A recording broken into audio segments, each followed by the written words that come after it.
What I said before about mysteries that I hate. Well, they hide stuff from us that we couldn't possibly know until the reveal. Although I did point out that he literally said his grandparent was still alive and still had high hopes for him. Hey everybody, welcome back to one of the Stone Face Reactions. I'm Theta, this is Lessons, and we are back with another episode of Legend of the Galactic Heroes Gaiden. I believe we're on the final episode of this particular 4-episode arc.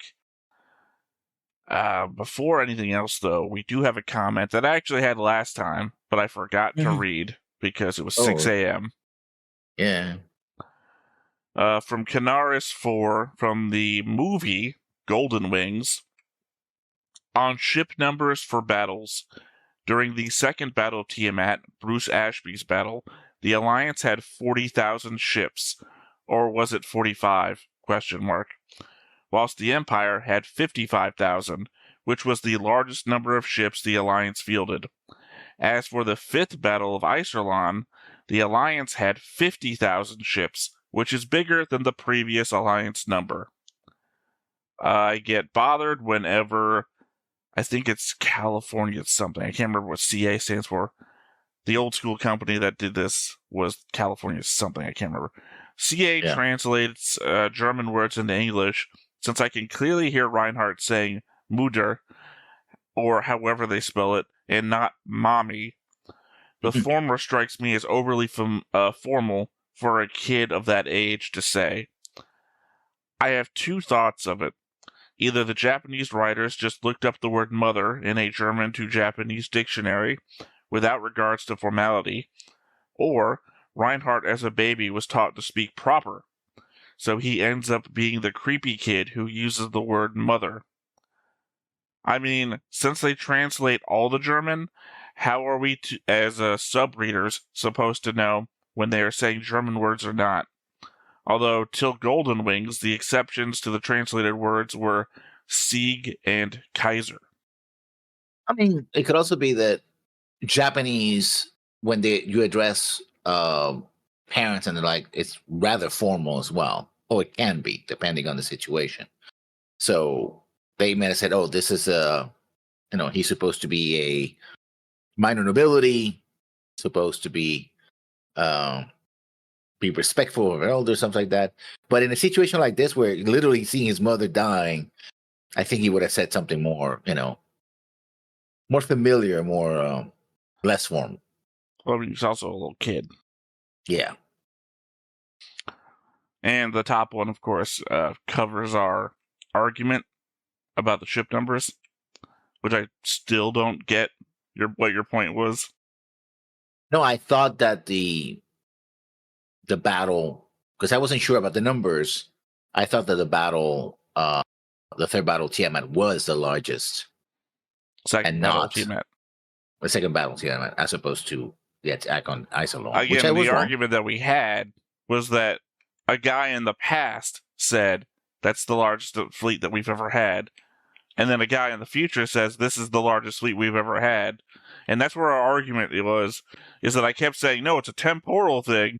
The guy in the past wouldn't know about the guy in the future saying this thing, and you're like, no, you're fucking wrong. And I'm like, I don't get what your problem is. I thought it was immaterial because it's just a matter of numbers.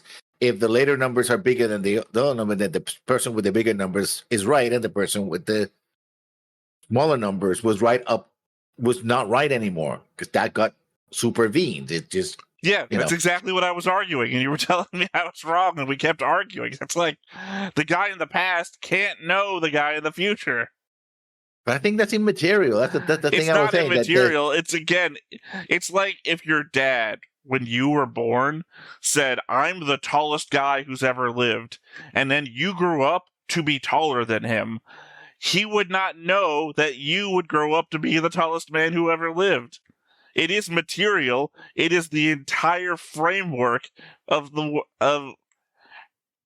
time. It's much simpler to say that if I grow up to be taller than him, then I am the biggest guy in the world. That's it. All I got. That's it. I don't need to know if anyone else said anything about it. At the moment that I become the tallest person in the world, I am the tallest person in the world. It doesn't matter if someone else said it. Again, but the difference is you say that as the guy who came after the last guy who said that.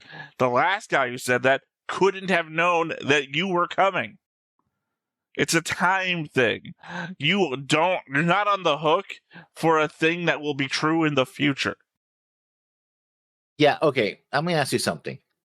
Is Labyrinth was produced before or after the movie? I'm sorry. The series.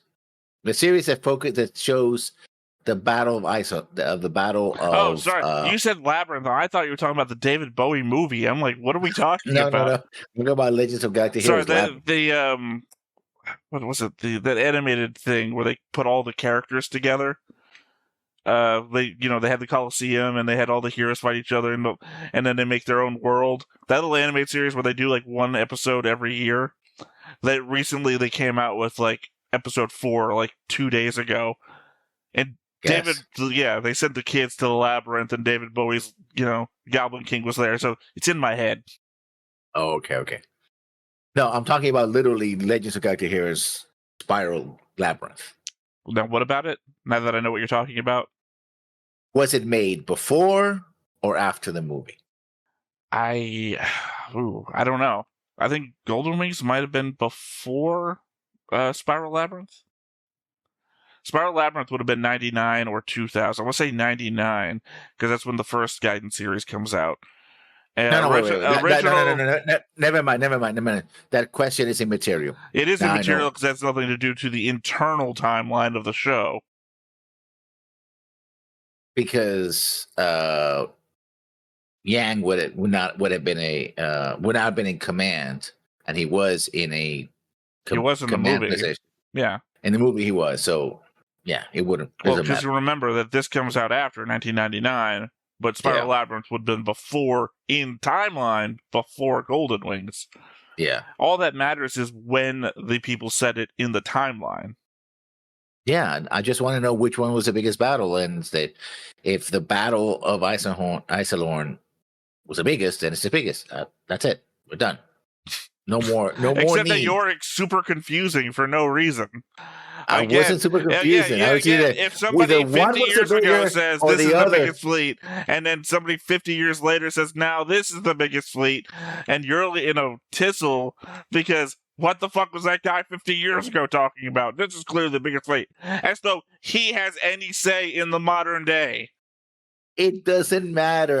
It's a question of simple who has the biggest numbers. It's not simple, apparently. It is. I even said I didn't understand what you were arguing with before, and then you brought it back. It's like, oh, you're being reasonable now. Okay, that's cool. We didn't have an argument. And then you're like, fuck that guy from the past, speaking on his ass. That guy in the past doesn't matter. Because the only thing that matters is if I have two battles. You understand that I'm the one telling you that the guy in the past doesn't matter. You're the one insulting the guy in the past for being wrong.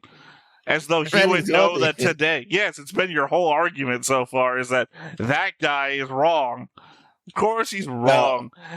He was right in the moment, not right anymore. That's the way time works. Exactly. So it doesn't matter what somebody said in the past. I'm talking about if they're all part of the same war, and this is the biggest battle in the war up to this point, then that is the one that I wanted to count. I'll let somebody go back and take the minutes on this argument so that we can see how many times you flip-flop back and forth. I had never flip-flopped. I always been consistent. Only Sith deal in absolutes. Either the battle Tiamat was the biggest, or the fifth attack on Isilorn was the biggest. That's it. That was my question because they cited some numbers like, yeah, but I remember similar numbers for the second battle Tiamat. So I was like, I wasn't sure which one was the biggest. That was it. Now we know. No. Anyway, we have a board so you can stop insulting people from the past. And we can see some of them on a board. Because the board doesn't care about what time it is. Yeah. Oh, unless they're dead. No, the board doesn't care what time it is. You're still on the board, even if you're dead. Consider the board part graveyard, part nursery. Yeah, let's look our Admiral, Real Admiral. Admiral knew the leader of the Academy. He's an Admiral, right? Mm-hmm. Is Steger. he a real? Yeah. You might want to zoom out. No, Stegel, Abendroth. You might want to zoom out, is what I said. Yeah, but if I zoom out, I can't see them. Yeah, zoom out further. Yeah, I can't see anything though. Yeah, well, it's not like Roll20. I can't force your vision to where I'm trying to look. Over here? There you go. Oh, you clean this up? I didn't clean it up. I compacted it, I guess. I mean, I was going to ask your opinion. Do you think the tall board that you can't find shit on is better or worse than the smaller board? This one is better. Because even if you look down here, I've got like a key. Oh my god, these face designs. I mean, I'm not a biggest supporter of Sebastian von Musel, but that face was like, what happened? Lessons is back to making fun of people from the past again. Yes. Benemunde. I was not thinking about Benemunde because I saw her. So okay, so this one is in descending order. Is it in descending order? No, wait. Where is he though? I'm looking for the Admiral who... See, that's the benefit of the old one, is that everything was on the chart, up and down. Abendorf? Not so much anymore. No. Abendorf is the chief of military intelligence, so not him. You sure he's here though? Yep. I know I said this to you off recording, but I am not fully caught up on my notes on our current arc. I'm halfway through, but I did have all the characters from the current arc on here. Because Satan... Nope, he's from actually Spiral Labyrinth. Sorry, Zayton is actually from the same... yeah. Zayton is from... God, where is Zayton from? He's not Spiral Labyrinth, because that's Keltring and them. He's come up in 2 different arcs. Anyway, no. The answer is no to your question.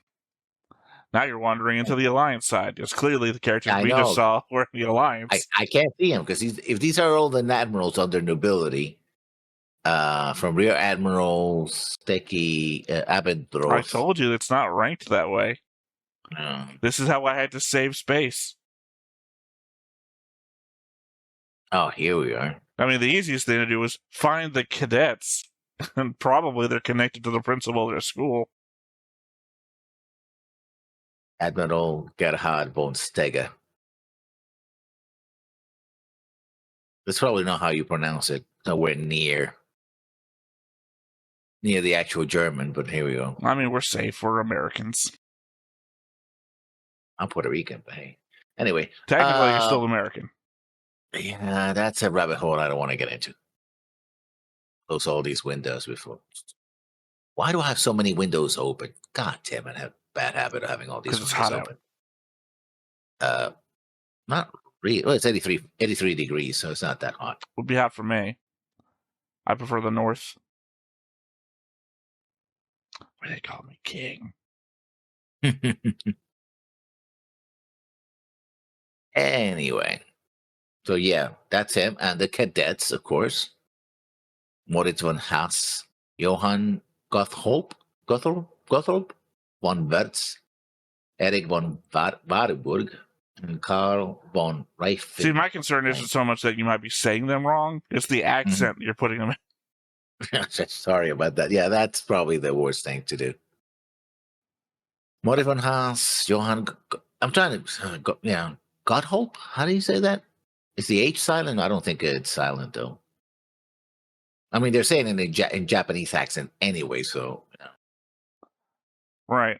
I mean, I don't know. Whatever I'll say in the moment. I still haven't decided to call them by their first or last names yet. And you thought medium rosas looked like Anna Rose. I mean... They have Rose in their name, but that's about it. Oh, now you're making fun of past me. Okay. I'm just figuring out, he's like, oh, that looks like me. Like Rose hasn't Remember what like I said in the moment. yeah, so Is your that face we've line. seen Miriam in a funeral outfit, But, yeah, and in the yeah. funeral outfit, she looks exactly the same. And you're like, well, Mhm. look at her picture here. Her picture here didn't look the same. Yeah, sure. I mean, Sebastian up here don't look the same either because it's a picture from Yeah. a weird place. Let me still scroll. Here we go. Yeah, true. Don't judge the pictures on the board because you don't know when they got taken. I didn't select when behind the voice actors chose to use a picture. Of course, not all of these people are on behind the voice actors because sometimes I had to just go take the picture myself. I mean, they do have something in common, and that's their name, I guess. One is Anne Rose, and another one is Miriam Rose, or Roses. Yep, that's why I thought they looked the same because of their names. You got it. Yeah. That's why they call you detective. God, no, not this again. Hey, we are dealing with dead kids. It's right up your alley. In fact, I'm going to segue from the board here because, ironically, not for the joke, but I am going to bring this up. I want, before we're in the final episode, you to make 2 guesses at least on who you think done it. Because I've got 2 guesses. Well, I think what's his name? We think the colorblind guy did at least one of Don't the put murders. us into a we. I'm only asking you specifically. I think him, but I thinking also, who could be behind it all? Yeah, I'm thinking the admiral.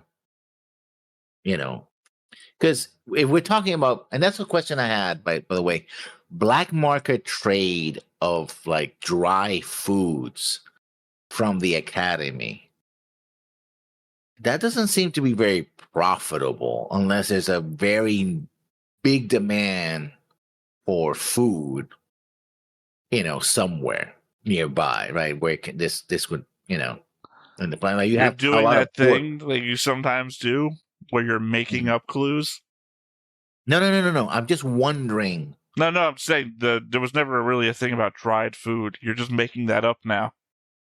No, actually, I think they do Remember, talking I about literally something. just watched the episode. Well, you watched the episode, I'm assuming, 2 days ago when we watched it. Yeah. I just watched it this morning while I was taking notes.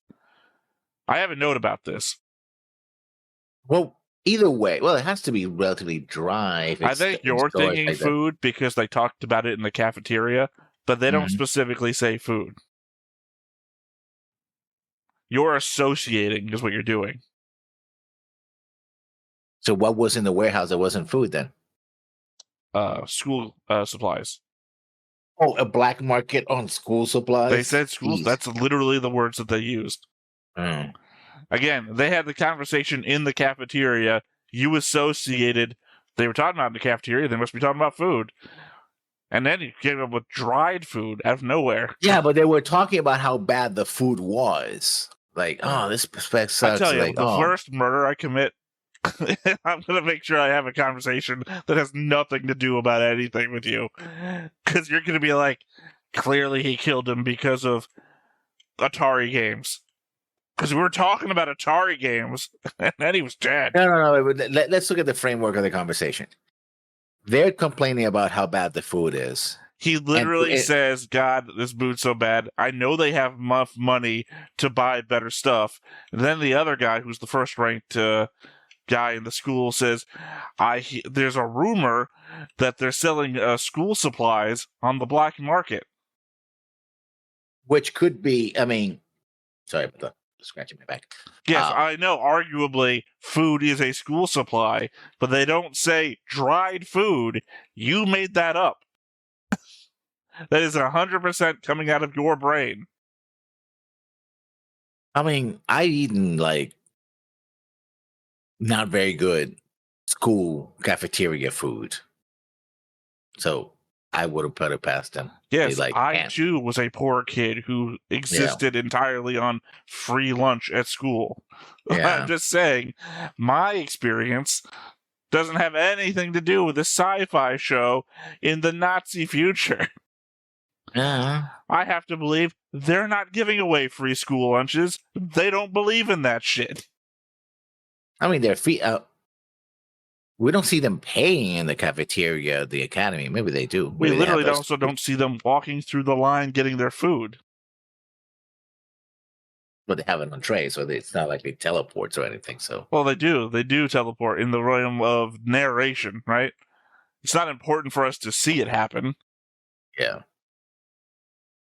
Anyway, I just wondering what kind of black market would buy whatever school supplies, food or otherwise, from the school. I mean, You don't know who's the buyer, so yeah, but I don't know what the actual market is for it. That's the thing. Not even the buyer. What would be the market for it? it would be the buyer. In fact, the market would be the buyer. I don't know what you're talking about. It. I mean, The when you say market the for it is who would buy it, and the whoever would buy it would be the buyer. So it's not the same. it is literally the same thing. No, You're a market wondering is an what the overall market trade. is for it, which is who would want this thing for any reason. Who would want it? The buyer. No, the buyer just wants to make a profit. It doesn't need it himself. That's the difference between the market and the buyer. Is the buyer might have a different plan for the end of where this is going. The buyer might know somebody else who needs something like this. That's the difference between the market and the buyer. So that's not the same thing. It is the same thing. He just said it wasn't. No, the market where it's going is different from the market of the buyer. You just said it was a difference, and I'm telling me the same. It's a difference, or it's the same? You want to go back to making fun of people in the past? Yes.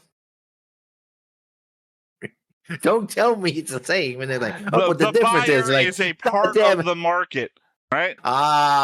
So it's a subtract of the market. It's not the same thing as the market. Anyway, the point is, and why I don't know. I asked you who you thought the two people you thought. Giving you two options here. You. No, you didn't. You launched into a whole thing. You still haven't given me. I said the admiral, the head of the school, and the chief, the leading. I kind of just wanted to put these two things together. You give me your two guesses, and I take two guesses, and then we'd go on to notes or something. But you've launched into another argument. I just was wondering, as apropos of nothing, I admit that where overall it's a world building lore thing, what would be the market overall, the trade in, not just the individual buyer, for school supplies? Enough. It's a military academy though, so it's not like they're trading in like protractors and paper. So what would they be trading in? Rifles? I assume. I mean, again, they had to train these kids for the military life awaiting for them. So I'm assuming the same way that you keep bringing up that they're basing this shit on like historical precedent, that I'm assuming like these are going to be like when you remember All Quiet on the Western Front, the like the British school where they're training the officers before they get them sent off, where they're just doing like sharpshooting training at school, that sort of stuff. So there might be a supply of weapons there. There also just might be food. We already know from the Duelist episodes that there is just a black market for food. Which it's what lets me to believe that a lot of people are suffering under the system to the point where there's a black market for food, right? Or it could be janitorial supplies is the thing coming to my head, but I don't know. Like, I saw those bags in there, and my first thought was maybe concrete. Like, there could be building supply in there for renovation, repair, etc. Yeah.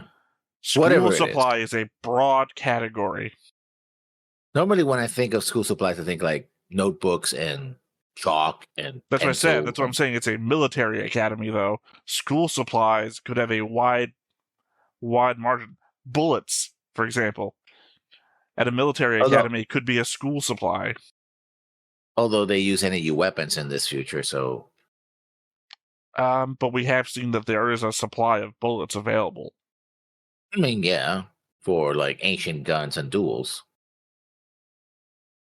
I mean, I don't know why they don't have regular bullets handy, especially when we're dealing with cephalon particles and whatnot. I don't know. That's another world building thing. Maybe they're so far in the future that they discarded all, Except that they have don't, no because duels are a thing that happen all the time, apparently.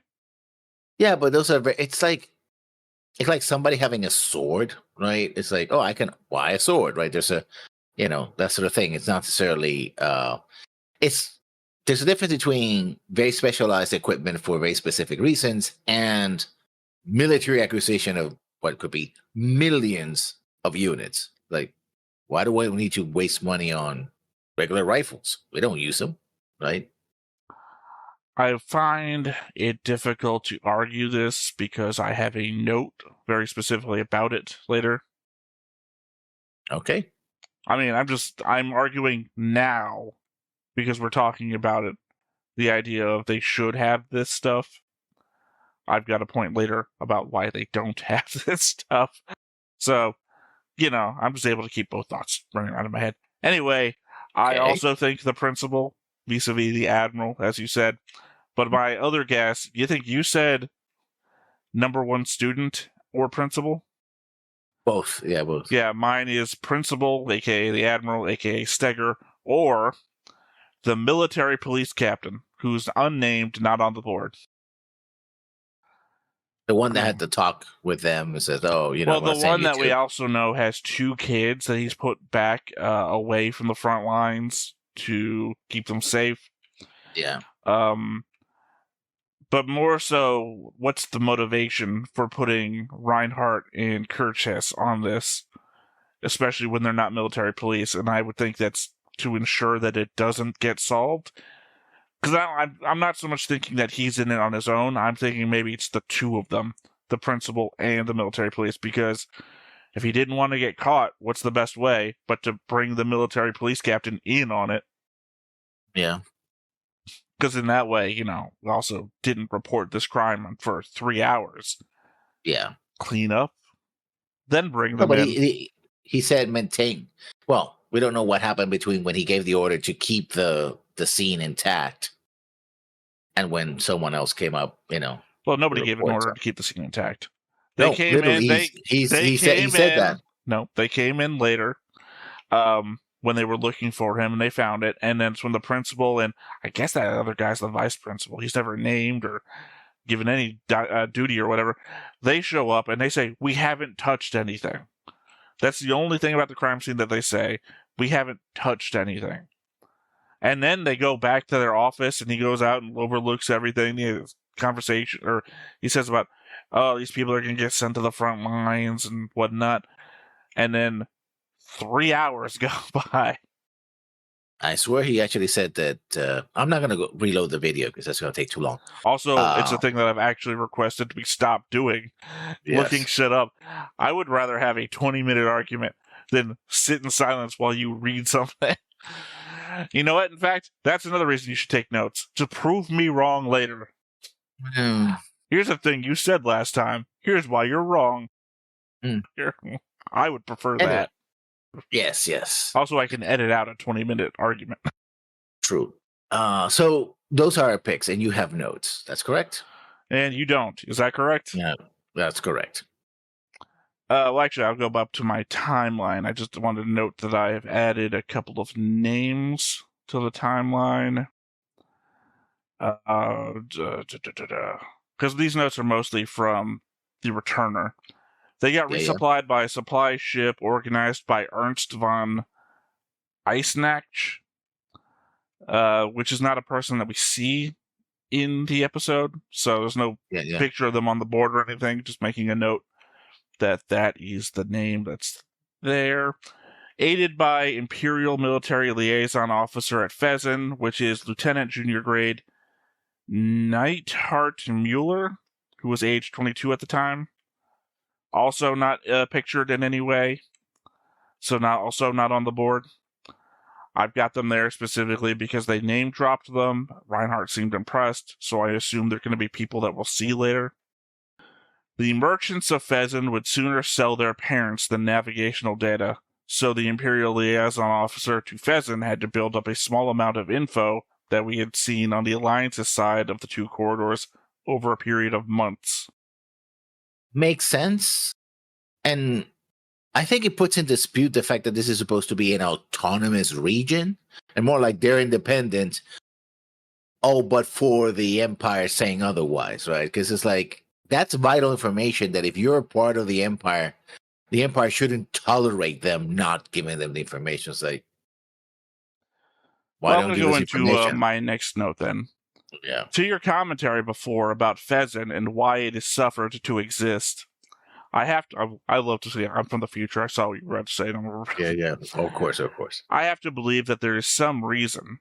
I wouldn't assume that it could survive a military assault, given how small it would have to be compared to the Empire, as it only occupies a part of the corridor it exists on. At the most extreme, maybe the military balance could be that neither side is willing to engage in a fight with it, as that could be a distraction large enough to allow the other side to launch an operation elsewhere. I think, maybe, that the reason it's allowed to exist is economic. It keeps getting pushed that the people of Pheasant are mostly merchants. Well, it also exists at a middle point between the two powers. Thus, it is a good place to sell things to and from either side that couldn't or wouldn't be able to be sold directly.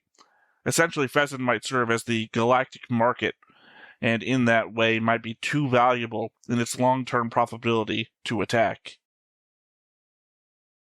I think that last one is probably true. That considering everything, and also seeing it's a sort of Cold War scenario, right, where both are vying for power, but don't want to get their hands too dirty. I suppose they have other issues to But we begin also with. saw from Spiral Labyrinth that they sell information. Yeah. So, and that's actually where Maria Rosa says that her fiance was from as well. Mm-hmm. Actually, she was going there to, I guess, get married and have a family. Something to look out for in the future, I guess. It's been a funny little thought in the back of my head is that when we get to the actual show, they're going to try and show us these people again for the first time. Yeah, So, yeah. they were going to get like a reveal of Reinhardt and Kerchase and be like doing something that's going to try and make us think, oh, who are these people? What's going on here? Even though we'll know their entire backstory up until that moment. Yeah. I'm still not entirely sure how the surprise attack from 5 episodes ago worked. Reinhardt just says that they will do one, and we get a graphic showing how they will take out the communications and such. But we already know that they use radar systems to keep track of the ships around them. I mean, Reinhardt's cruiser detected Hexerheimer's ship and escort, but why didn't those ships detect the cruiser? Even if the military ship has better equipment, I would imagine the escort ship would be equipped comparably to some degree. At the very least, to be able to detect an attacking ship before it's right on top of it. The moment they confirm detection of the ship, they start jamming. And we find out a little bit later that what they're jamming is the radar and not communications. So that's why it was valuable to take out the comms first. Except that you stuttered there for a second. Except that you detected them in the moment. So they should have also detected you. By the same token, they detected an oncoming Alliance fleet that was alerted by the explosion of the escort ship, but didn't detect the 2 fleeing ships? The navigator says that they only determined the situation for having analyzed the wreckage at the scene. Later on, they detect a group of ships and can track them as they approach them, but also state that the other ship must be checking to see that they aren't a comet. The other ship can't detect them due to jamming, because they already stated that they couldn't use their own radar if they were jamming. So it just feels like the protagonist benefit. Everyone else's radar sucks, except for wherever the protagonist is. It might be a situation where they can't get accurate IFF data. In other words, you detect something, but doesn't it mean that you have accurate information of what it is? Which, I mean, even basic IFF will tell you who's not a friendly, right? It's like, if 2 opposing forces meet each other and they do IFF, like, who the hell are you? Who am I? Well, you clearly, I don't know who you are because your codes don't match mine. Since I don't have your codes, that means that you're not a friendly. You might not be an enemy, but at least I know you're not a friendly, right? So that's my only guess. Again, though, they're constantly detecting these things. And that's an Alliance ship. That's an Alliance fleet. And on the other side, they're always like, they must be trying to see if we're a comet. So we can tell that those are ships and what faction they're on, and that they're warships. They can't tell if we're a comet. That's what I'm saying. The idea of hiding in the they idea of detected the hiding in the oncoming Alliance ships after they had the battle with the escort, and they could see that they were coming, but the Alliance ships couldn't detect that they were leaving, and they in fact stopped to analyze the debris of the fight to figure out what happened. That's what I'm saying. Whatever the protagonist is on, that's the ship with radar that works. Yeah, that's my best explanation, which is arguably not very good. It just doesn't make any sense to me. Yeah, no. Despite them introducing the concept of selfie particles, and yes, I keep saying selfie particles because it's in my head. I had to go back and change all my notes. Despite them introducing the concept of selfie particles to us, they didn't use any when they were taking the ship. I wonder why. I mean, the guys aboard the ship were using firearms, so I guess they didn't want to activate the mercenary looking guys were actually shooting. Yeah, that's the idea. That's what you would use selfie particles for. It would make it so that they couldn't shoot, because otherwise they'd blow themselves up. But who deploys the selfie particles? The attacker or the defender? That's one of the questions that I have. We got that from the very beginning. Or sorry, the first episode when they took the bridge and everything like that. They deployed selfie particles before they entered the room. Because you'd want whatever room you go into to have them in it, because you're using a fucking axe. You don't want to. Yeah, you don't. You're not luring them to attack you. I guess in this case, they wanted to capture both the device and the people. So if you deploy selfie particles and someone is on the other side is stupid enough to shoot, then yeah, you just screwed yourself out of your prize. I think the idea is that everyone knows what selfie particles are. Huh? Yes, you wouldn't. I guess the idea is that no one is suicidal. I guess. I guess there is some element of morals or ethics when it comes to children or prisoners, given that they say that they can't use truth serum or torture Hexerheimer's daughter to get the codes out of her. When we are on Imperial worlds and just talking, it doesn't feel like that sort of limitation would exist for as bad as they paint things. It might be that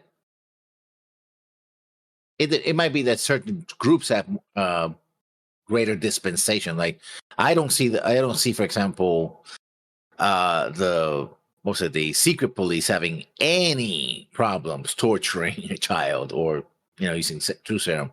Also, perhaps truth serum doesn't work. Be overwhelming for a child, and it wouldn't really work. They'd be so loopy. They're like blah blah blah blah, and just don't make any sense, right? I guess. I mean, I would assume you would use the words "wouldn't work" then instead of "can't." Yeah. Selfals used in space combat, as per the directional cephalal projector, would be insane. If only one side had it, it would essentially prevent the other side from being able to return fire, as your laser systems would explode right in front of you. I guess you could go to missiles and projectile weaponry, but the resource cost on that, on the scale of fleets we've seen in operation, would be massive. It would be a massive blow to the enemy's ability to fight the war. If both sides had them, I have no idea. I guess it would turn into huge boarding actions, like the Greek-Persian sea battles, where they would just ram each other and fight deck to deck. Or it'd probably be like a desperate last minute, use. Oh, we're going to be boarded, or we're losing the battle. Dump the selfie particles, and run, right? And the hope that it will cover you.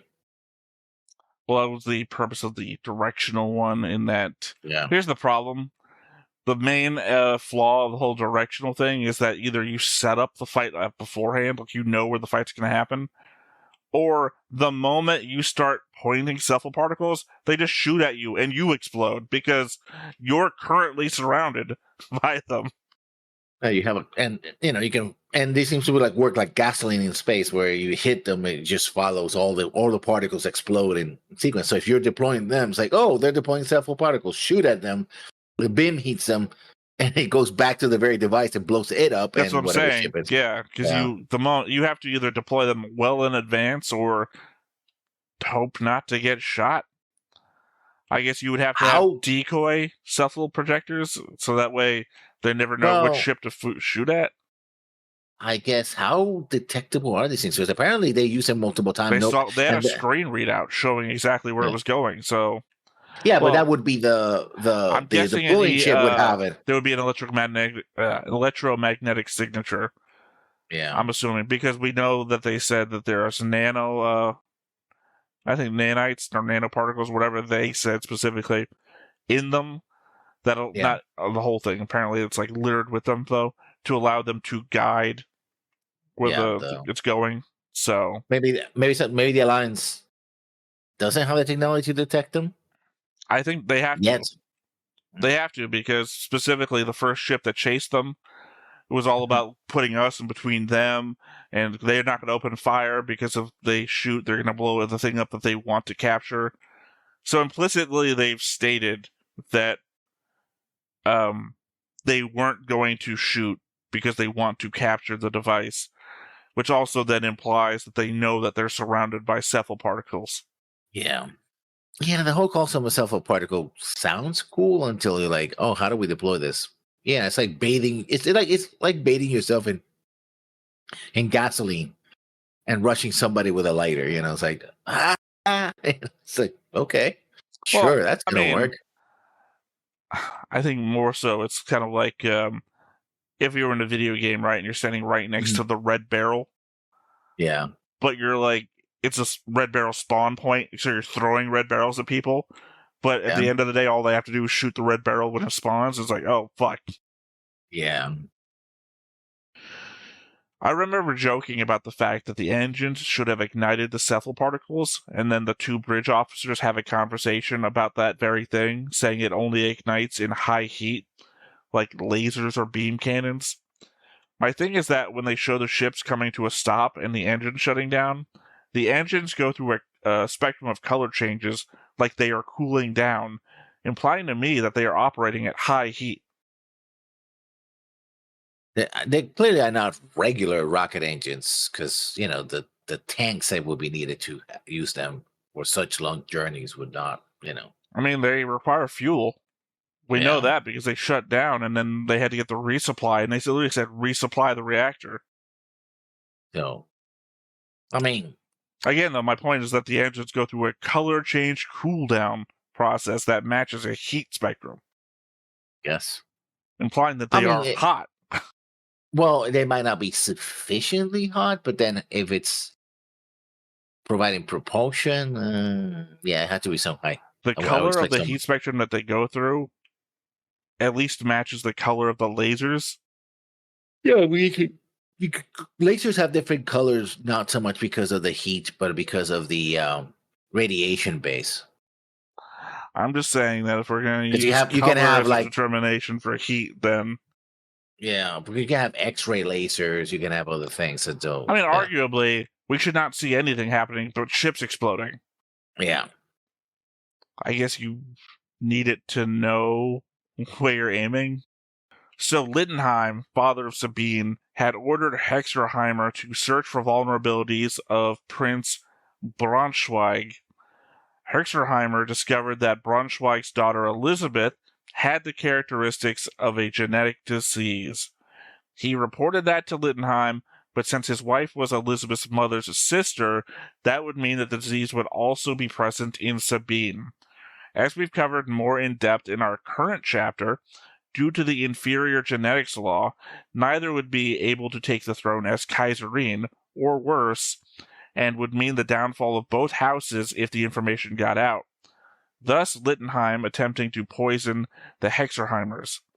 I think the irony is, if the info is correct, the vector could be from the Kaiser himself, in which case you might well damn yourself releasing the information, as you'd be implying that the Kaiser himself is unfit, and I doubt he'd just sit back and let you make that accusation. I suppose you could also accuse the mother of the sisters instead, thus making any possible son Anna Rose might have free of that issue, and thus that much more imperative to take the throne themselves.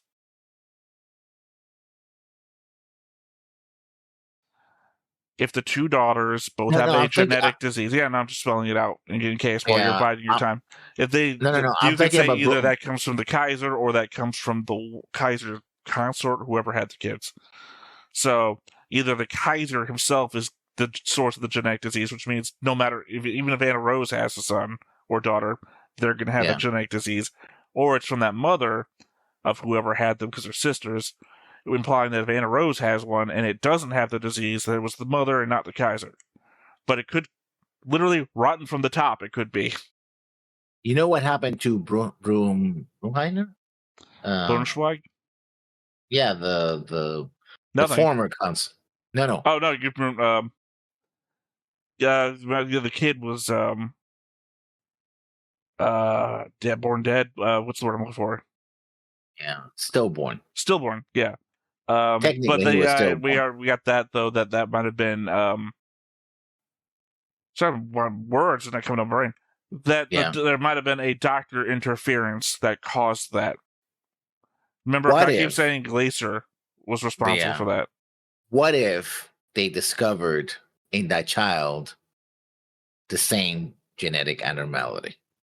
Well, yeah, that's what I'm saying. That the Kaiser could be responsible, but you can't finger the Kaiser for this because the Kaiser, that's just going to get you killed and your family killed, and the same reason why they're like fucking kill the Hexerheimers before they can tell anybody.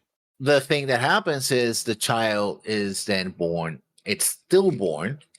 The Kaiser says, "Oh, you didn't give me an heir, so I can put you aside." And here comes Anna Rose, right? Out of nowhere, right? The only reason I think that wouldn't be work is because the Kaiser would have to know at that point that it's on him. And then what's he shooting for here? The random chance that some kid won't be born? It could be someone else working for the Kaiser or wants to keep it secret. But remember, this is no. I'm saying that what's the Kaiser's end goal here is that if it is him that is donating the material that has the genetic disease in it, that just having another woman isn't going to change the fact that he's the one. Yeah, but it could be it could be someone else. Because remember, if the whole system is based on the idea of genetic superiority, right? And the head of your government, the living embodiment of the empire, the Kaiser, has a genetic flaw so bad enough. Like, I don't know. We don't know the extent of what is considered a flaw. They call it a genetic disease. They don't say what it is. Yeah. Then toppling the Kaiser, right? Because that's what it would take in order to rectify this, would create a huge mess in the empire. I think we're talking about two different things. No, because here's the thing. I'm saying, to your point, I'm saying that wouldn't happen. The moment you try to come out with it, you're fucking dead. Remember, because the Kaiser's word is law. We've already said this. The thing is, it's going to basically be executed for treason.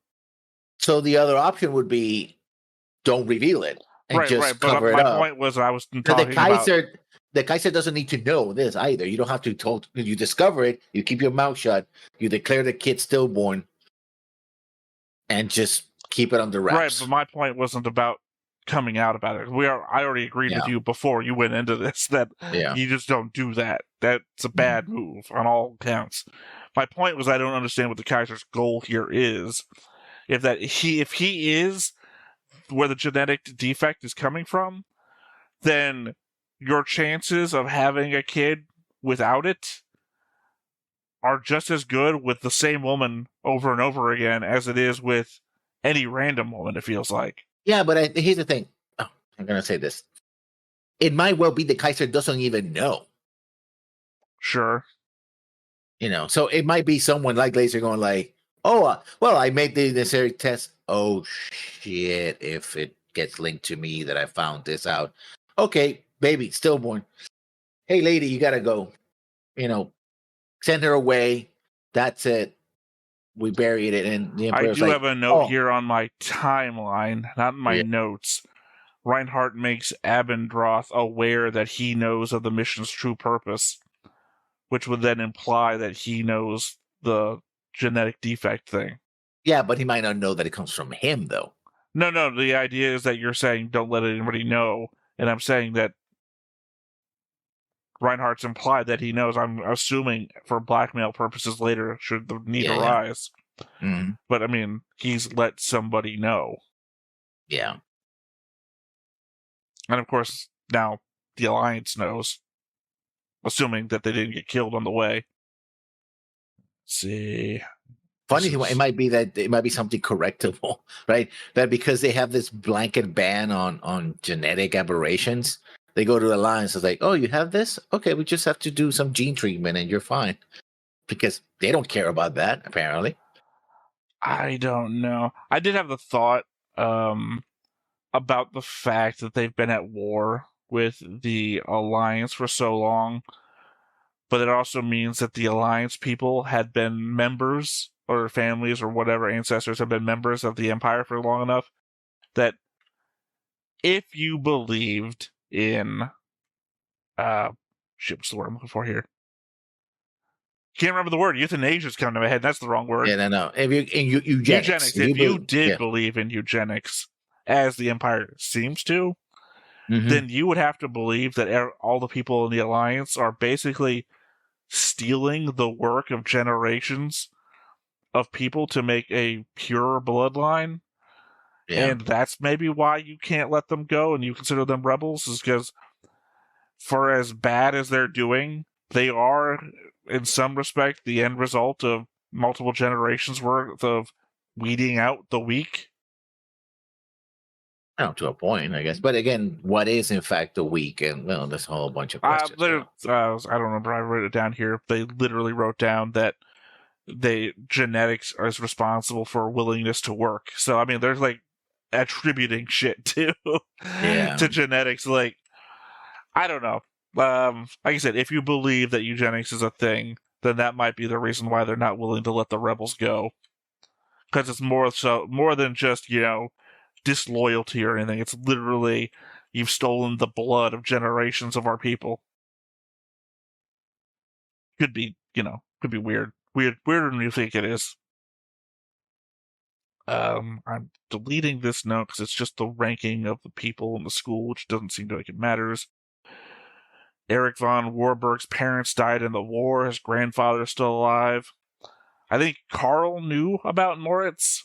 When the professor is giving the genetic speech, Moritz looks down and Carl glances over at him in a cutaway scene, one in which no one else is looking at anyone else. I missed that one, so I can't say that. Yeah, just watch them. Yeah. The professor says willingness to work has been passed down by the genes. People with strong genes were given noble status. People with weak genes became slaves. Which is interesting because people who are willing to work become nobles, but the mark of being a noble is that you don't really have to work. Well, actually, no, they do have like a twisted version of the noblesse oblige, in that you're responsible, so you have to go to service. It's Oh, just well, yeah, that no, that's you're more responsible than the slaves are. Yeah. It's just that, again, it's a twisted version of that. I think Reinhardt would have a rough time in the Universal Century or Cosmic Era. His diatribe against genetics makes sense in a real world where the differences between ability based on I'm stuttering today. I don't know what the fuck's wrong with me. The differences between ability based on genetics are still only within normal human limit. Against new types or coordinators, the argument falls flat. I suppose the differences in media telling different stories and evoking different elements. I mean, Giran and Patrick rallied about the same points Reinhardt is pushing against, but with different approaches. As in their worlds, these things are real.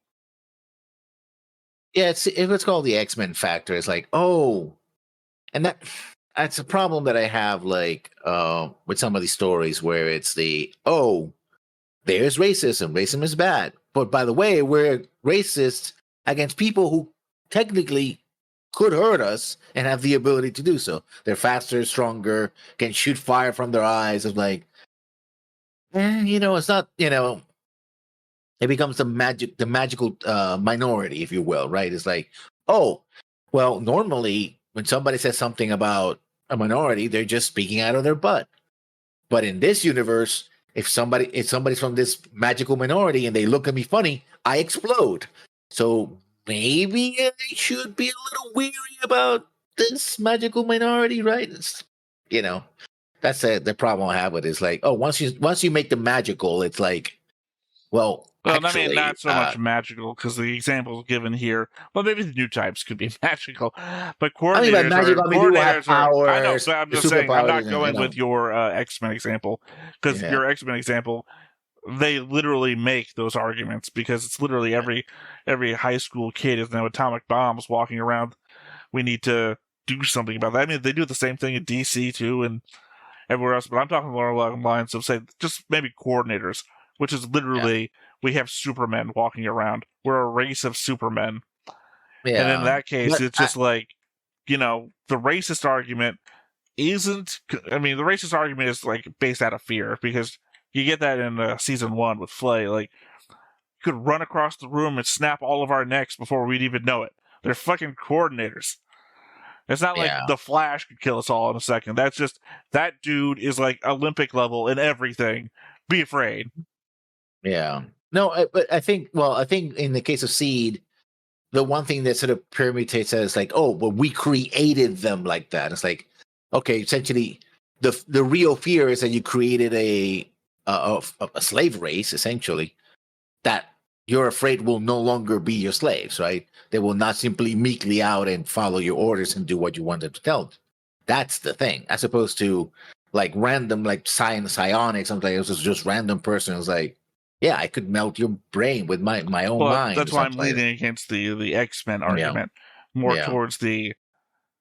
Oh, you remember Sequest? yes. 20, Which 40, 20, 20. What was the second season? yeah, where they go into outer space and they come Sorry, back third and season then. But yeah, it's when they yeah, come back and they yeah, literally have the superhuman slave race that I yeah. can't remember the name of, but one of them turns into a main character on the show.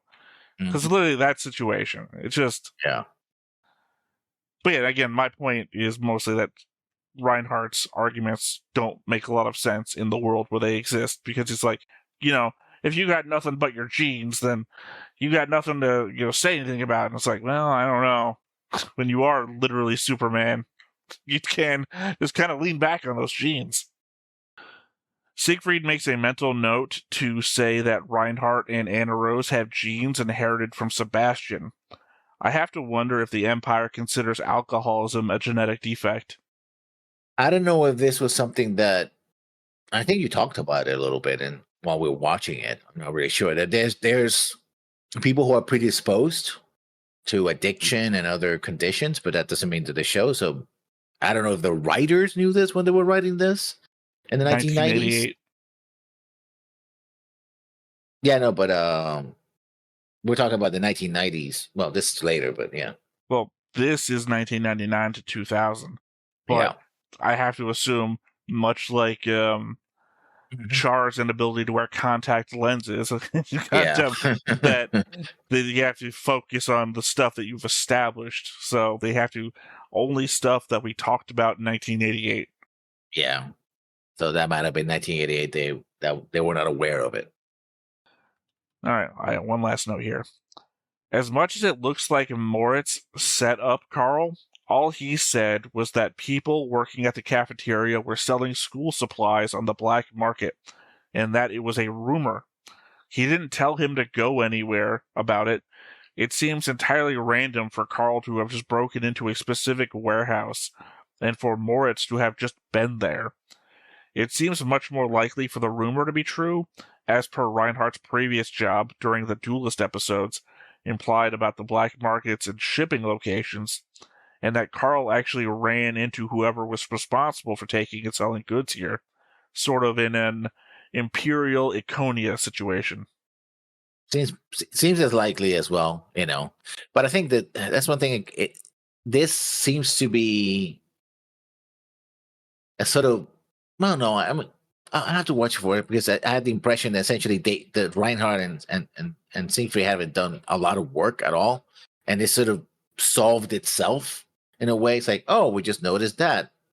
Conveniently, they murdered another student, and we were able to notice that. And it's because of this glitch in this camera, right? Otherwise, they didn't. They haven't actually done much of the legwork other than visit the warehouse, knock the chalk pattern on the floor, and go like, "Yeah, we should check the police records and I talk mean, about how." they haven't solved anything. Yeah, That's what I'm saying. and talk about They checked the warehouse, attended 2 funerals, and didn't. It just came back to a second murder. and talk about how they want to, change the system or bring it down, whatever. Right. Right. I just mean that you're saying that they haven't done anything. It's like, well, I mean, they literally haven't done anything yet. Yeah. Nothing's been solved either, though. So, Mhm. All right. Well, I mean, that's all of my notes. Anything else? Nope. Well, I guess we go ahead and hop on into it then. But before we get started, make sure that you hit the like button, hit that subscribe button, comment down below to feed that algorithm. on top of all that, if you want to watch more shows like this, unfiltered, uncensored, and uncut, as well as some early access stuff, you can check it out over on the Patreon. It's just $5 a month, but hey, no pressure. There's zero pressure in order to do that. It's just a little bit of extra support, and it would be greatly appreciated.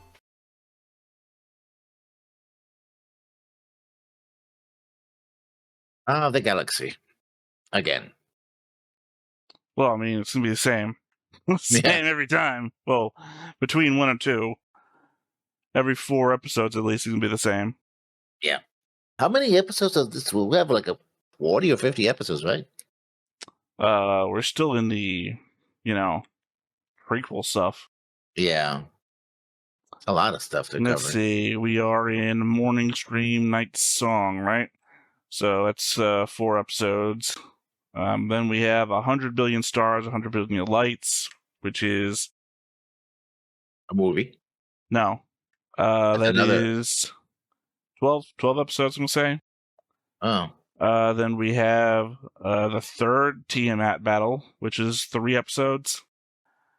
Then we have My Conquest is the Sea of Stars, which is a movie. We have Disgrace, which is 4 episodes. And then we have Overture to a New War, which is the movie. And then we have the actual show, which is like 100 episodes. Oh. My guess is Overture to a New War is interesting because they're already at war. I guess it might be intensifying, or someone else comes in. Like a third party from the top. Well, I mean, we already know what the third party is. It'll be Pheasant. Yeah, it's the only third party we know about.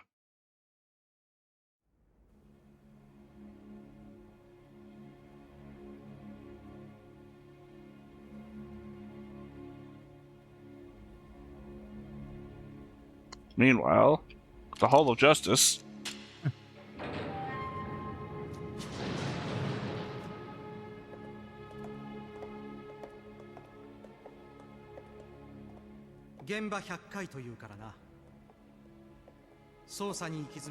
Who says that?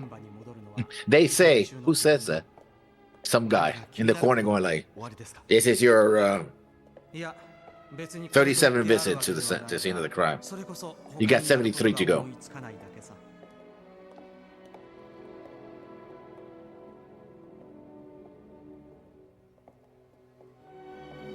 I think it's proof that I might be right about the military police guy. Well, who else is going to have the gumption to try and kill 2 people investigating the murder? Unless they think they can get away with it. I.e. the people running the investigation.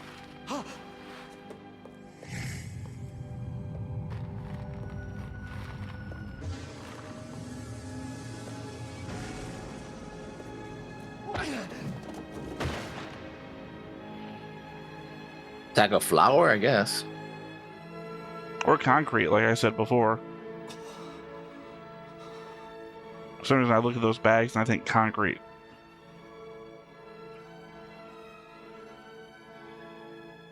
Rain, flour.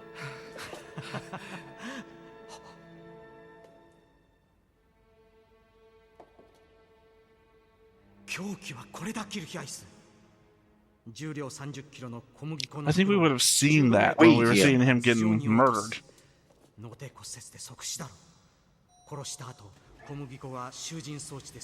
Yeah, where'd the bag go? Never mind. Again, though, we saw him get murdered, and I don't think that's what happened.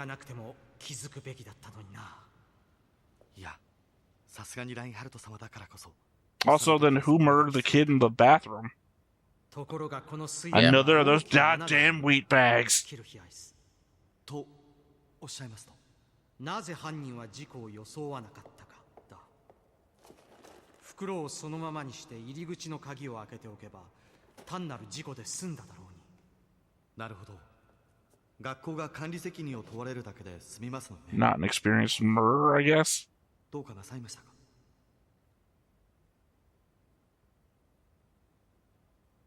そうか、そういうことだったのか。キルヒャイさん、 Okay. 至急調べてほしいことがある。 Yes, please tell us what exactly is happening. I don't know. It's like the last one where they kept entering a scene with like, and that's what I think is going on. ラインハルト様、これをご覧ください。やはりそうか。 This book did it. Yeah. Oh no, the nuke is going. 最初の被害者カール・フォン・ライフアイゼンは犯人が色盲であることを知って脅迫したのでしょう。そして何らかの代償を強要し、それが犯人の自己防衛的動機。 Yeah, cared about his grades, wanted to go up. So 第二の被害者は最初の犯行を目撃して、それによって犯人を暴走させる結果になったのです。 なるほど、そう考えれば辻褄は合う。で、犯人は？それをこれからお目にかけます。これを使って。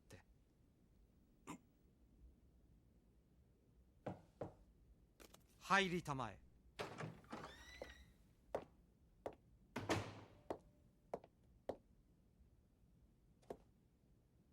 oh, I guess maybe I overcomplicated things. Yeah. I thought it wasn't him because 何のご用でしょうか、ミューゼル大佐。この文章を読んでくれ、ハーゼ。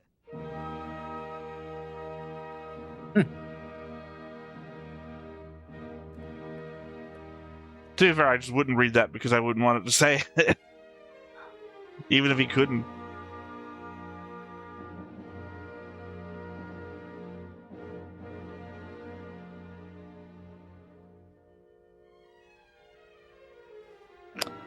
I mean, at this point, just make something Ironically- up. Just make something up. 1 in a Ironically- billion chance. Yeah. まさか字が読 If め he ない had read it, he would prove an innocence, right?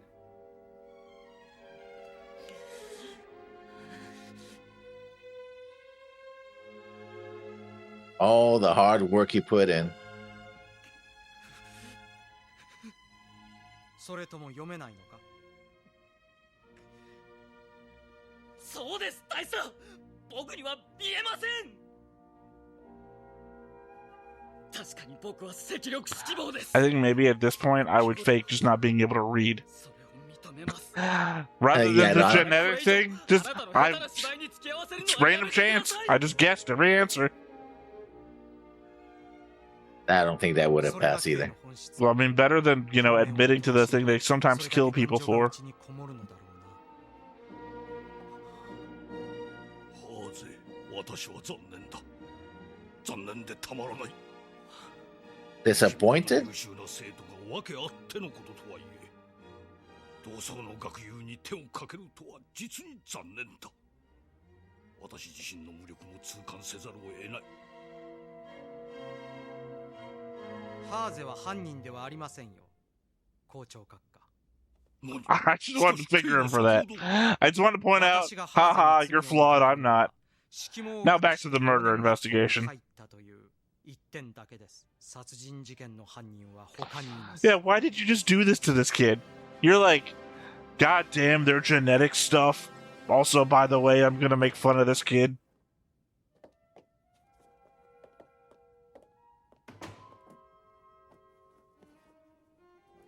ベルツを殺した凶器のナイフです。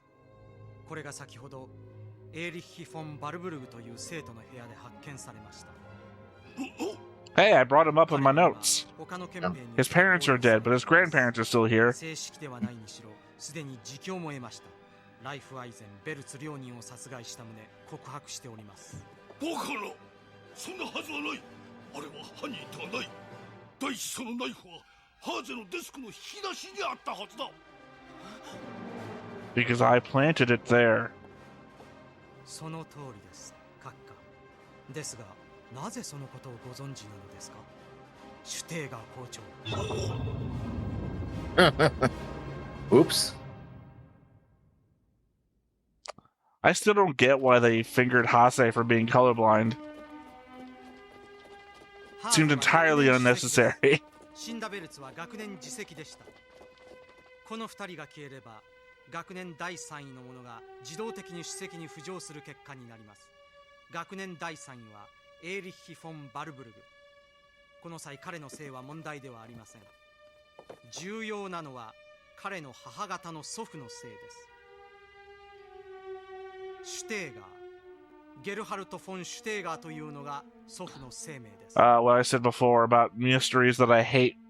Well, they hide stuff from us that we couldn't possibly know until the reveal. Although I did point out that he literally said his grandparent was still alive and still had high hopes for him. I was actively wondering how his parents could have died in the war, but his grandparents made it through. 何にしてももう少し話を続けさせていただきましょう。まだオチがついていませんからね。もともと最初のカール・フォン・ライフアイゼンの死、あれは不幸な事故だったのです。彼は自分たち生徒の食料事情が著しく悪いのは厨房の関係者が食料を横流ししているのではないかと考えた。 Now they said foodstuffs. Yeah, now they said foodstuffs. Originally, they just said school supplies.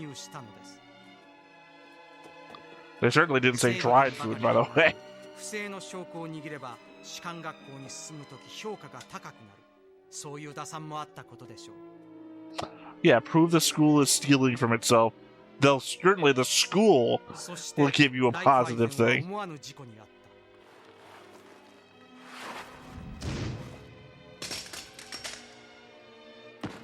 I certainly don't remember that bag being there in the first episode.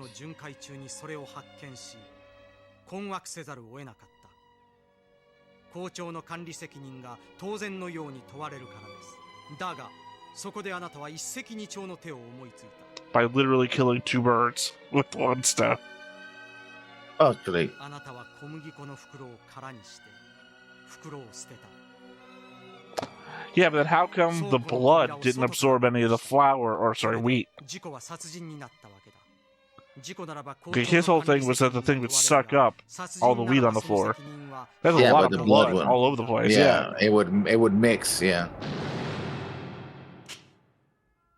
あなたが最初からハーゼを犯人に仕立てるつもりだったかはわからない。どうやらあなたはハーゼの色盲に気づいておられたようだから、それを明らかにするだけでもハーゼを学校から追うことはできる。だが、主席のハーゼを排除しても孫の上には次席のベルツがいる。そこであなたはベルツを殺し、その罪をハーゼに着せることで二人とも排除することを思いついたのだ。あなたは孫かわいさに目がくらみ、ベルツを殺したのだ。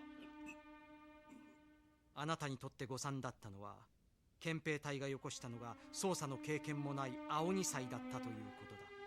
That was his downfall? Well, it was my reason for thinking that the military police were in on it. Yeah. But then again, I thought this was all about the black market thing, which turns out not to be true, I guess? Yeah. 卒業後まで恩師の手を煩わせて恐縮だと思っております。悪あがきはおやめなさい。 Wrong show, Reinhardt.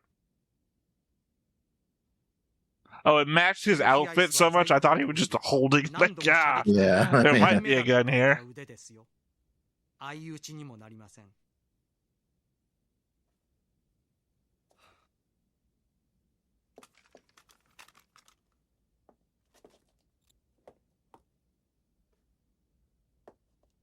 あなたは卑怯者だ。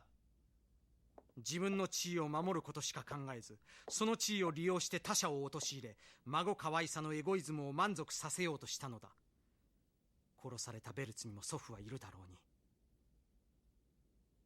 あなたに比べれば、自由惑星同盟と称するハトどものもとへ逃げ出す亡命者の方がはるかに潔い。Wow. 彼 Yeah. らは少なくとも何かを手に入れるためには他の何かを、例えば故国を失わなければならないことをわきまえているからな。Weird time to make it そもそも political. 色盲などという本人に何の責任もないことで最優等生のハーゼが学校を追われるような、そんな理不尽な法を強いる強者に対してこそ闘争を挑むべきなのに。 I mean, there's certain colors he should be able to see in Gamma 力を弱きに向けるのか。貴様などに理解できるものか。姉が陛下の寵愛を受け、そのおかげで楽々と17歳で大佐になれるようなやつにわしの苦労がわかるものか。理不尽だと、このわしが理不尽を味わわずにここまで来たと思うのか。そもそもなぜ私がハーゼの色盲を知り得たと思う。ハーゼの祖父から知らされたのだ。ハーゼの祖父はな、かつて私の上官だった。その上官から事情を知らされ、私は共犯にさせられたのだよ。無理やりにな。Yeah, I remember the previous ともできなかった。commandant. He 軍隊の理不尽、社会の理不尽に耐えて。 I don't understand how this is injustice or indignity or anything. 夢を託したが、その向こうも戦死させられた。わしは彼の夢をも合わせて孫のために。 I mean, unless you are so in the そのどこが悪いのだ。 genetics thing yourself that you believe it's an indignity that your grandson has to suffer under a colorblind kid. ハルト様を憎悪する資格がある者がいるとしたら、それは現在の社会で Tangential thought. Have we seen one black person in the Empire? 指定が校長のように現在の社会体制の枠内で no, we haven't. No, we haven't. We've seen them in the Alliance, though. I think I can only remember two in the Alliance. There's Oh, one of Bowie them and was an Sithole. Yeah, one of them is an admiral, so. Yeah, it's Sithole. He is. He runs the academy. Another one also was one of the. Several of them were dark skinned, members of the. Was it the 350 Mafia? I don't remember what's yet. I don't think there was one in the 350 Mafia. I know Bowie from Iconia.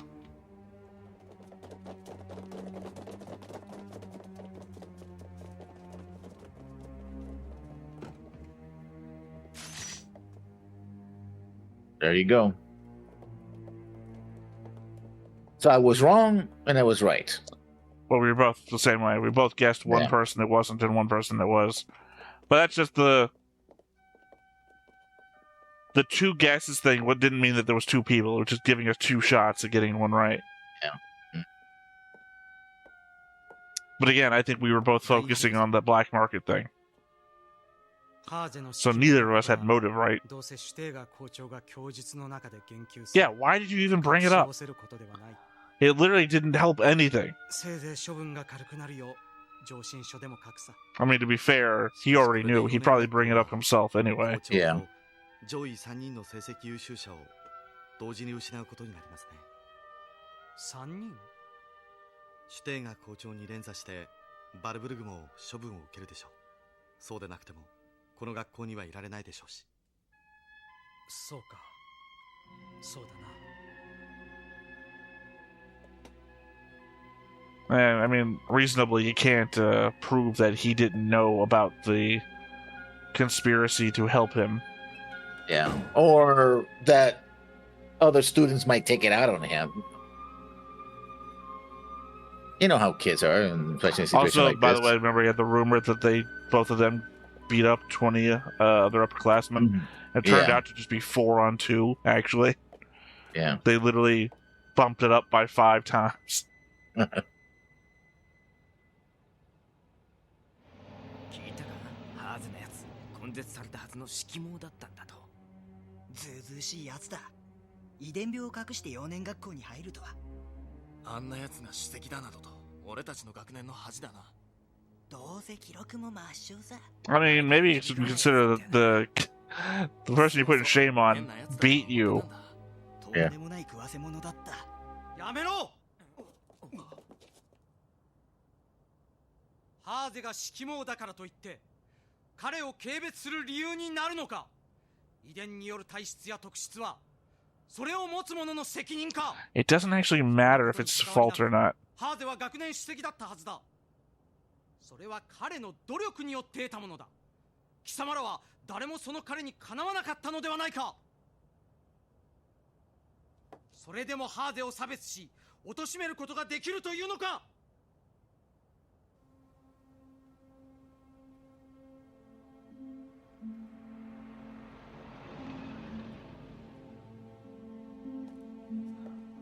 My only problem with this is that it's a good argument, right? Like, but it also has its inherent negative that maybe isn't exemplified by this situation, but could be by others. Where somebody could have a genetic deficit that could have. I mean, for example, like my cousin, she's got 4 fingers on each hand, right? You'd think that there's things that she wouldn't be able to do, but actually, she's gone to nursing school for a number of years, and she's actually practicing as a resident or something. So she's managed to overcome her inability to do things normally by finding her own way to do things. Yeah. So, like, not all deficiencies are equal or impossible to overcome. However, red-green colorblindness? In the combat situation, in the red combat alerts, situation. green alerts, readouts Blood. on boards. Blood. Yeah, he couldn't tell that somebody was bleeding on, you know? Yeah. There's a number of situations where this thing might not be able to be overcome, or somebody could be hurt by it, you know?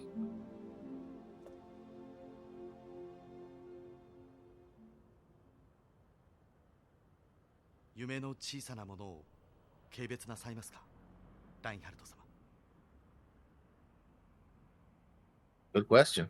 夢の大小はともかく弱いやつは、いや弱さに甘んじるやつは俺は軽蔑する。自分の正当な権利を主張しない者は他人の正当な権利が侵害されるときに共犯の役割を果たす。そんな奴らを好きになれるはずがない。お前もそう思うだろう、キルヒアイス。お前はいつも俺と同じように感じてくれるよな。Of course, I'm the definition of a yes man. Yeah. I'm not sure if I believe in these things or if I've just been following you as a child the whole time. Exactly. And because I'm still in love with your sister, so. And quite possibly you. Yeah. 自分はこの金髪の天使と See? 夢を共有しているのだ。常にラインハルトと共にありたいという彼の夢のささやかさを笑い飛ばされるのではないかと Oh いう yeah. 彼の杞憂は愚か。 My dream, a small dream of being beside him 影が always. 本体と別離するなどありえないことなのに。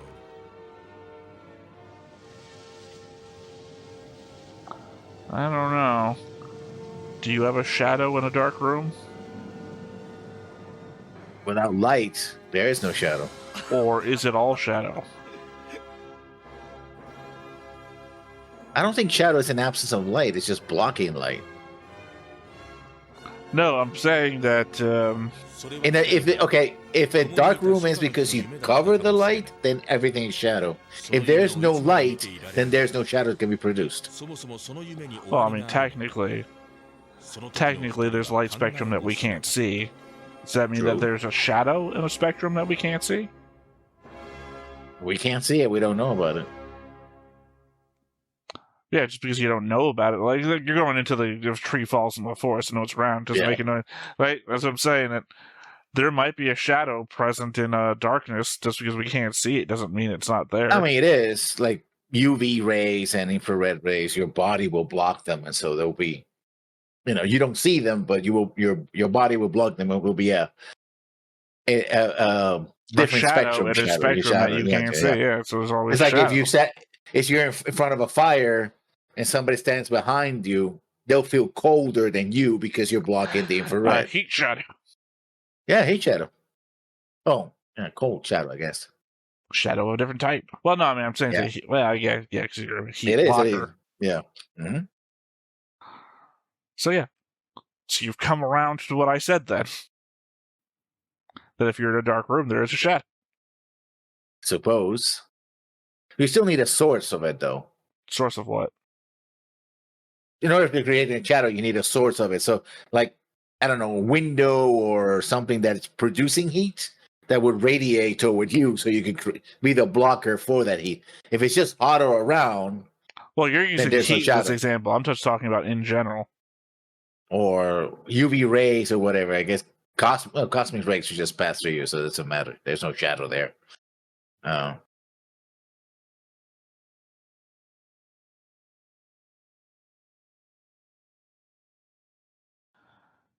Anyway, off of the shadow thing before we keep going with that. Yeah.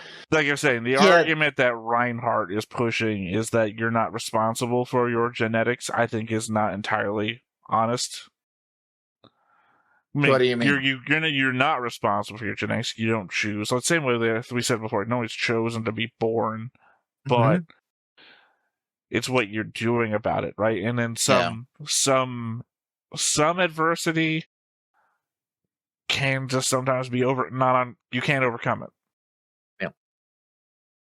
Maybe that's one of the things about. Let me see the next one first. 485年3月、準将となったラインハルトは100隻単位の艦隊を率いてバンフリート西域にいた。準将では戦局全体を左右するだけの力もなく、歯がゆい思いを募らせるラインハルトだったが、次回銀河英雄伝説外伝1000億の星1000億の光第1話バンフリート西域の海戦。 Van Fleet. That's in the Iceland corridor, I'm pretty sure. Yeah, probably. I think in the first arc that we saw him in, we saw a map. And I very specifically remember, looked at the name of the thing on there. I said, Van Fleet, that's a weird name for a place. Yeah. Because I was making fun of the fact it had Fleet in the name. And it was like, I don't know why. I just remember it's a stupid thing that I said. I remember saying it. So we've seen it before. I know that. So I guess it means that they're pushing back in the Iceland corridor? I guess. Or they're fending off an alliance attack. Also, he got promoted again to Commodore. Yeah. And in command of 100 ships. Yeah. Now, what did they say? 485? What year did they say?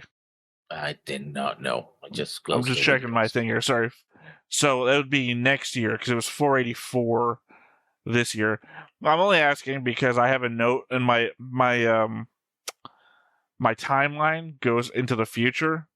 Yeah. It goes into 487 because Reinhard von Lohengramm becomes an admiral according to Golden Wings in 487. Also, I have 487 first recorded use of directional cephal particles. Battle of Amlitzer, because that gets said in the last arc that we were in. That 484 first unrecorded use of directional cephal particles. And then they said something like 3 years later, which would be 487. So I'm assuming the Battle of Amlitzer is what's going to happen in 487, where Reinhardt is an admiral. But he's Commodore next year, which will be 2 years away from being an admiral.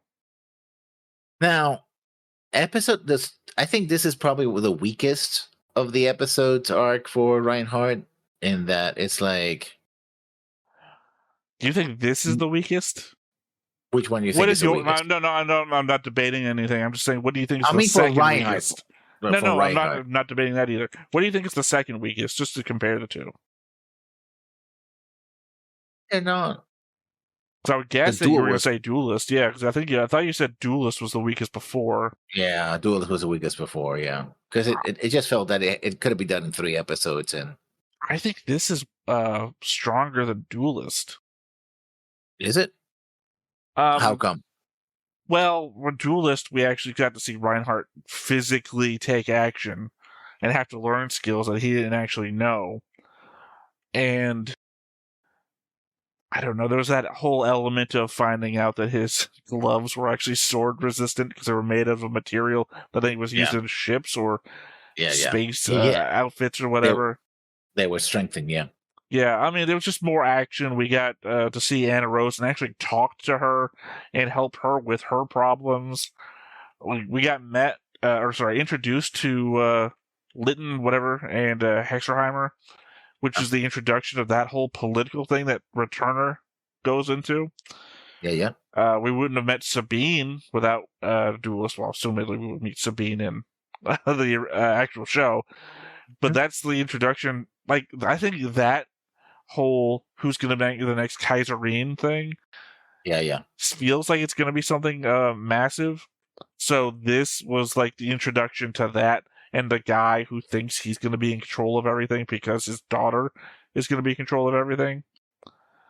Like, I understand where your problem is with Duelist. There's a lot of slow parts in that where, like, learning to shoot and, you know, things like that. It's like, whatever. Or actually the resolution's kind of meh anyway. When we go out and fight the assassin one-on-one in the middle of the woods. But I think there's a lot there that builds up to stuff. I think the most important bit of this arc was the genetics thing, the inferiority thing. But technically, we already learned about that in Returner. Yeah. That was the whole impetus of Returner, was that we can't get this information out. And my whole family's now in danger. They're actively poisoning us because the information I got on the orders of the guy who's trying to kill me. Yeah.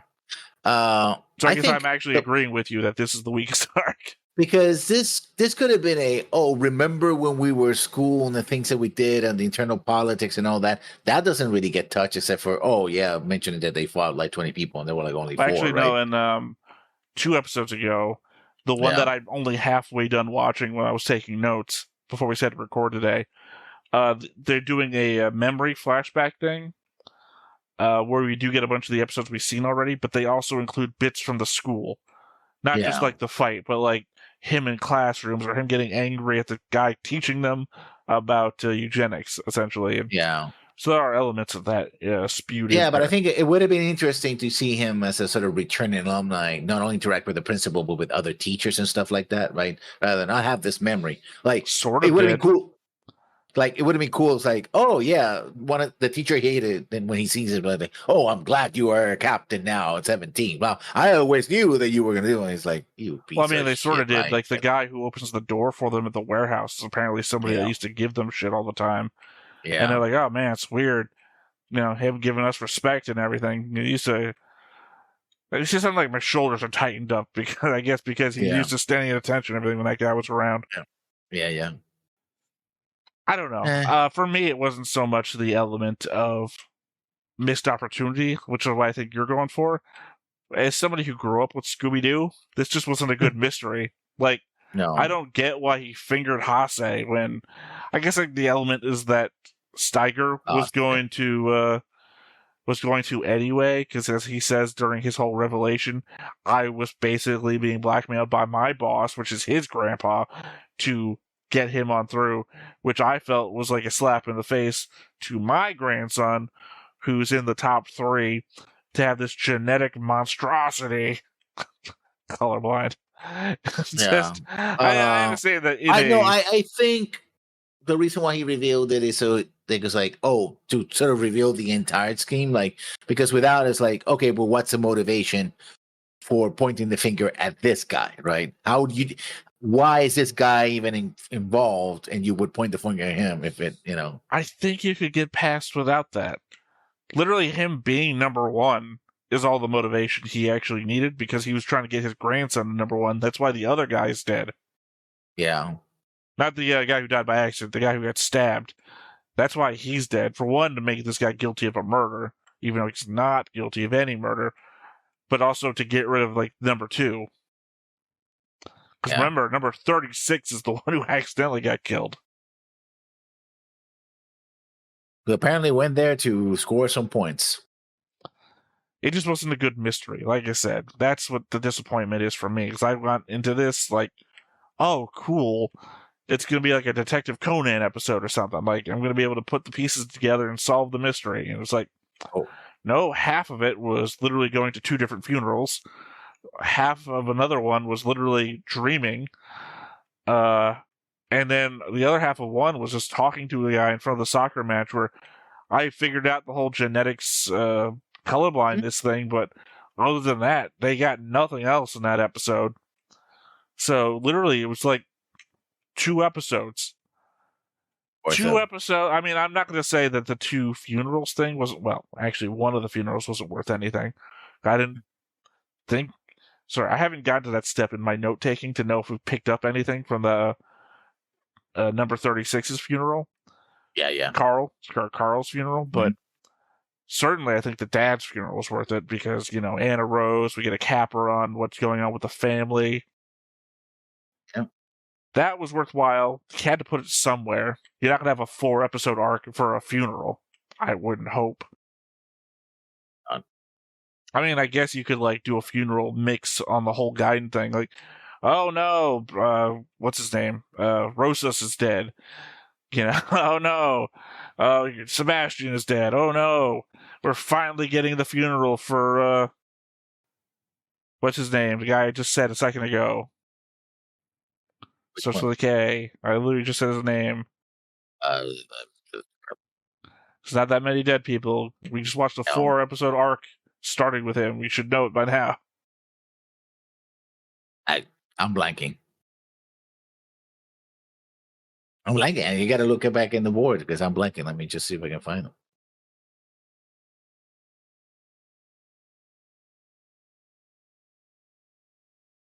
Carl. I mean, you're talking about. That's why I said Carl. I just said it. Yeah.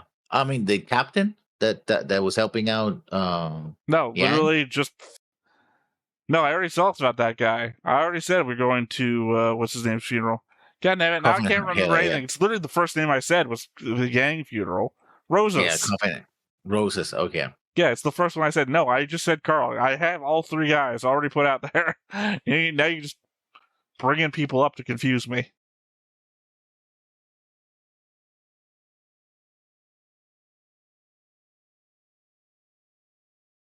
Bowie. Yeah, Lieutenant Commander Bowie.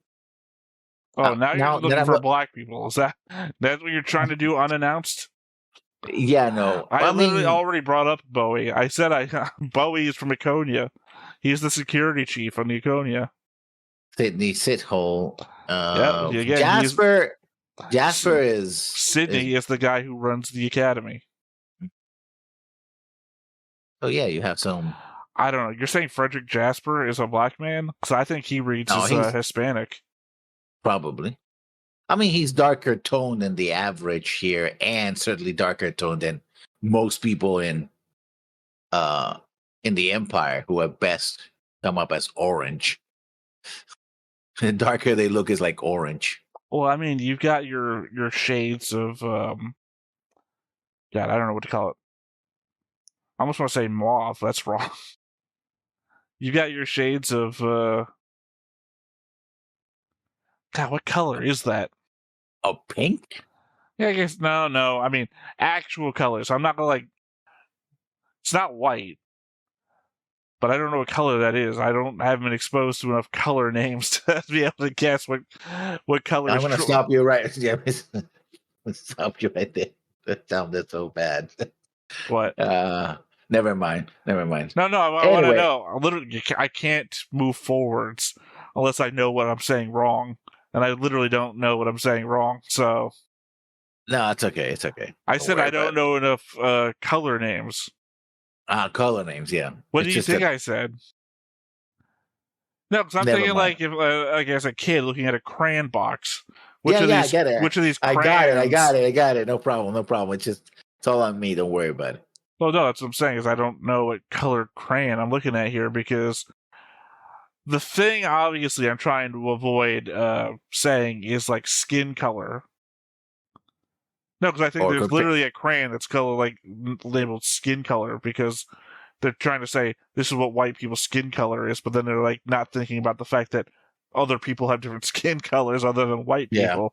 Yeah. So I don't know what the actual color is because I guess I'm just brainwashed by Crayola because I don't have a name for that color other than skin. Because at this point, what I would do, I would probably like take a screenshot of these, or I guess I could take the picture of the face and then go to one of those websites matching. that gets like the hex code, and then take the hex code and figure out what the name of that hex code color is.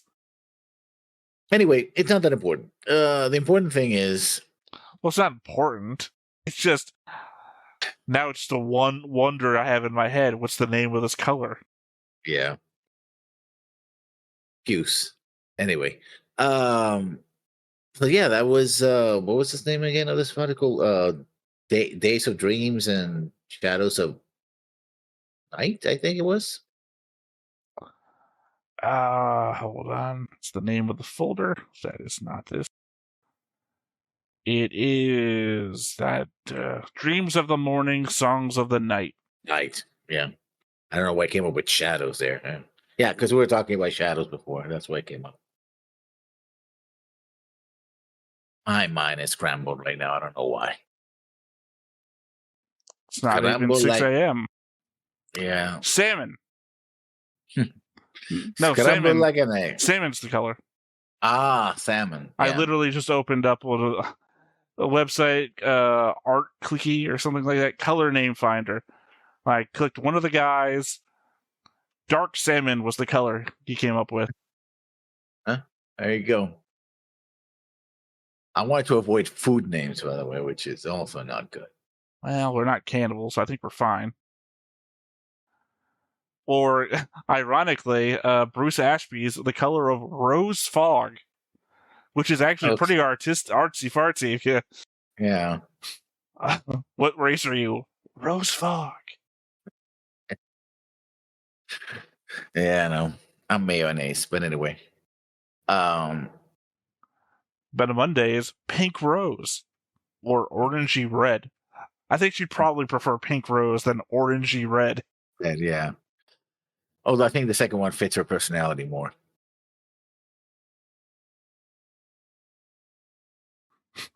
Kristoff is clamshell. Okay. I feel like there's like a fun little game you could like personality to color based on skin tone. Maybe not fun for everybody, but Fun for all the family, yes. fun for a very specific subset of the population. Yeah. Oh, one last one. What is Arthur Lynch's personality? Clamshell. He is clamshell, just like Kristoff. If you don't remember Arthur Lynch, he's the one who tries to get away from Yang's big title thing. Oh yeah, the battle. The hero of Las has a Spanish name, and now I'm blanking. Does it? I don't remember having a Spanish name. I don't remember the name either. El Facil. El Facil. Yeah. Yeah, he's the admiral that puts him in charge and then tries to run away. And gets captured for it. Well, I don't know. No, he surrenders. The ship surrenders. Literally. I don't have him on the outline of being captured. I just don't know what happened to him. Remember that we made a joke about the ships, the Alliance ships, having a built-in white flag. Because they would signal with the white flag. They will raise a screen. Like, oh, we surrender. Yeah, it seemed like he didn't have much of a purpose. Yeah. So there you have it. Murder mystery solved. Kleist has the personality of stone. Oh. Stone has a color, apparently. Yeah. Hashtag ADA587. Sorry. I'll just favorite this page for the rest of the time. Hashtag not all pebbles. All bookmarks saved.